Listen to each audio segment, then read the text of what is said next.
Hi guys, എല്ലാവർക്കും സുഖമല്ലേ? ഇന്ന് ഞാൻ എല്ലാവർക്കുമായി ഒരു കഥയാണ് പറഞ്ഞു തരുന്നത്. കഥ അവസാനം വരെ എല്ലാവരും കേൾക്കണേ. പറയട്ടെ. എൻ്റെ ഈ കഥയുടെ പേര് മായാത്ത മഴവില്ല് എന്നാണ്. ദൈവത്തിന് സ്തുതി പറഞ്ഞുകൊണ്ട് പള്ളിയിലെ ആരാധന അന്നത്തേക്ക് പിരിഞ്ഞു. ആരാധനയിൽ പങ്കെടുത്തവർ എല്ലാവരും പിരിഞ്ഞു പോകുന്നു. ചിലർ പള്ളി അങ്കണത്തിൽ വിശേഷങ്ങൾ പങ്കുവെച്ചും ചിലർ പ്രാർത്ഥനാ മുറിയിലേക്കും പോകുന്നു. മറ്റു ചിലർ അച്ഛന് സ്തുതി പറയാനും വ്യക്തിപരമായി പ്രാർത്ഥനയ്ക്കും പോകുന്നു. എന്നാൽ ആൻ്റണി പോയത് പള്ളിയിലെ ശവക്കോട്ടയിലേക്കാണ്. തൻ്റെ പ്രണയിനിയോട് സംസാരിക്കുവാനാണ്.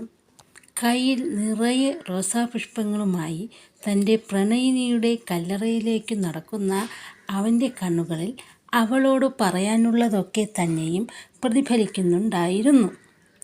ഇത്രയും കാലം തൻ്റെ കൂടെ നടന്നിട്ട് ഒരു ദിവസം തന്നെ പിരിഞ്ഞു പോയതിൻ്റെ 2ാം വർഷമാണിന്ന്.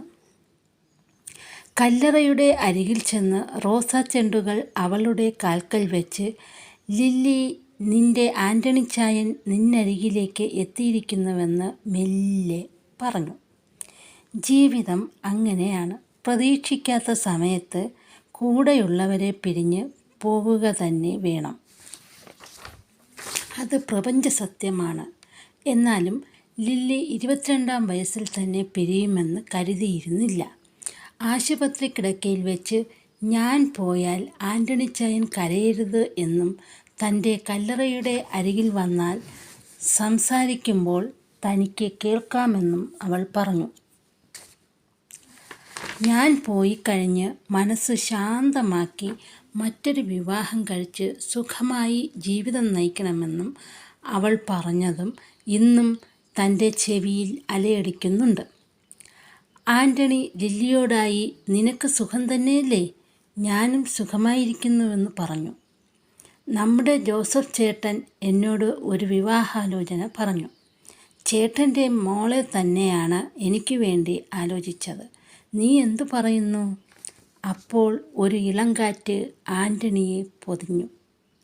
ആ കാറ്റിന് തൻ്റെ ലില്ലിയുടെ മണമായിരുന്നു.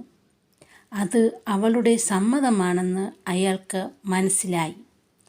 എന്തായാലും 1 വർഷം കൂടി തനിക്ക് ലില്ലിയോടൊപ്പം ചേരണം. അതു കഴിഞ്ഞു മതി വിവാഹം. ലില്ലിയോട് യാത്ര പറഞ്ഞു ഇറങ്ങി നടന്നു. പള്ളിമുറ്റത്തെത്തിയപ്പോൾ ജോസഫ് ചേട്ടനെ കണ്ടു.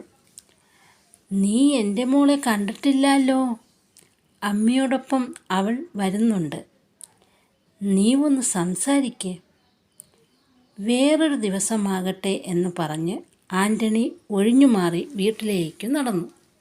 പക്ഷേ പള്ളിമുറ്റം കഴിഞ്ഞപ്പോൾ തൻ്റെ പിറകെ തന്നെ ലില്ലിയുണ്ടെന്ന് ഒരു തോന്നൽ.